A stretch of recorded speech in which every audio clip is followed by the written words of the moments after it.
standards, I'm an extremely lucky person. I have a good life in a great city.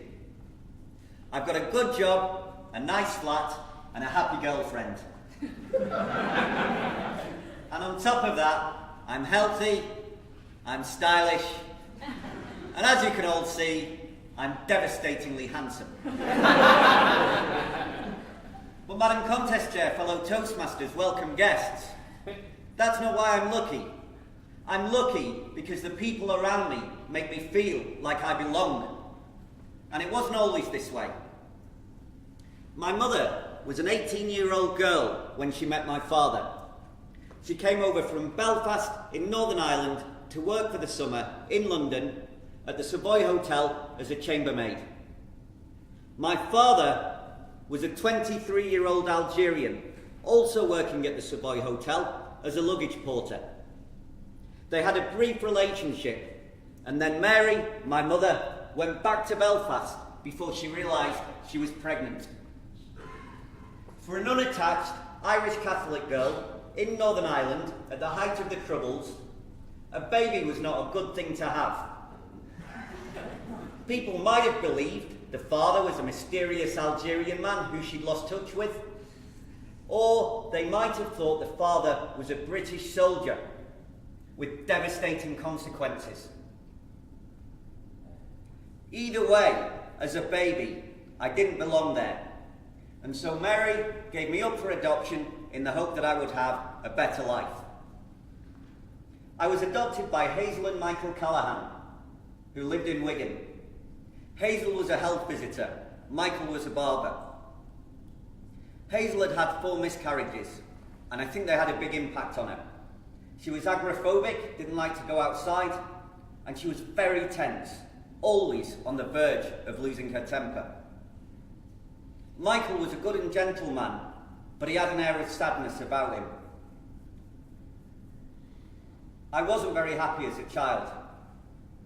I spent my time preoccupied with walking on eggshells so I wouldn't set Hazel off, and always trying to demonstrate my virtue so that I could win the approval of the adults around me. A couple of years ago, I asked Hazel, my adopted mother, why she wanted to adopt a baby. And she replied, I was always the oddity. And she meant that amongst her cousins, she was the only one who didn't have a baby. She wanted a baby so that she could show her cousins that she fitted in. And then a few months before he died, I asked Michael, my adopted father, the same question. And he replied, I thought it would stop her knocking about. And I pushed him on what it meant, and he meant that he thought adopting a baby would stop Hazel having so many affairs. And I cast my mind back 30 years. Michael had gone to stay with his cousin, whose wife had just died. Hazel's male colleague from work came over to visit. They went upstairs together while I stayed downstairs watching TV. But the TV signal cut out. So I ran upstairs to tell them, and I opened my parents' bedroom door, and Hazel and her colleague, they weren't discussing work.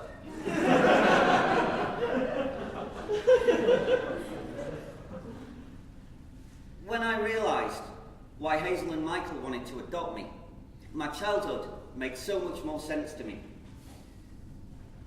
Hazel wanted a baby because she thought it would make her fit in with her cousins. But I couldn't do that. She was just as odd as before, except now she had a child to care for. And Michael, he wanted a baby because he thought I could stop Hazel having affairs, but I couldn't do that either. And when I realised that, I thought, no wonder, as a child, I always felt like I wasn't quite doing what I should. No wonder I always felt like I didn't quite belong.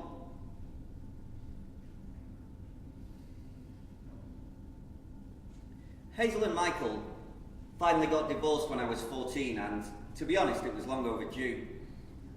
And then, when I was old enough, I tracked down my natural parents. I had to go to Algeria to meet my father.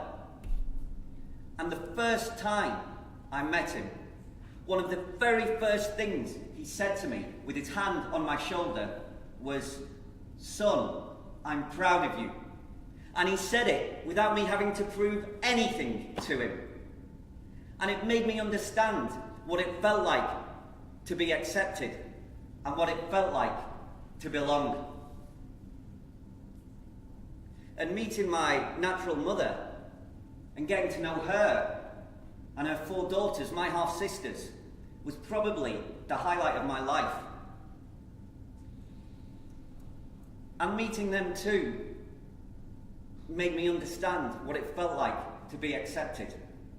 And now I find in my life more generally, my work colleagues, my friends, my girlfriend, they make me feel like I belong. And I think that feeling that we can give to others, that they belong, that we accept them, is the most precious gift we have to offer. There's a quote from the 19th century Scottish writer Ian McLaren, and it's, "Be kind, for everyone you meet is fighting a hard battle." And I think it captures such an important truth.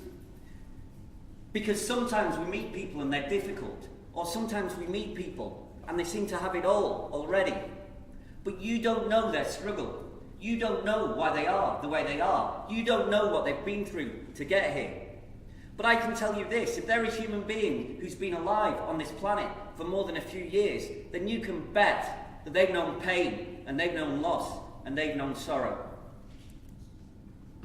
So let's, all of us, resolve today to show others that they're okay, to show others that we accept them, to open our hearts and our arms and to say to others, yes, you belong here too. Madam Contest Chair.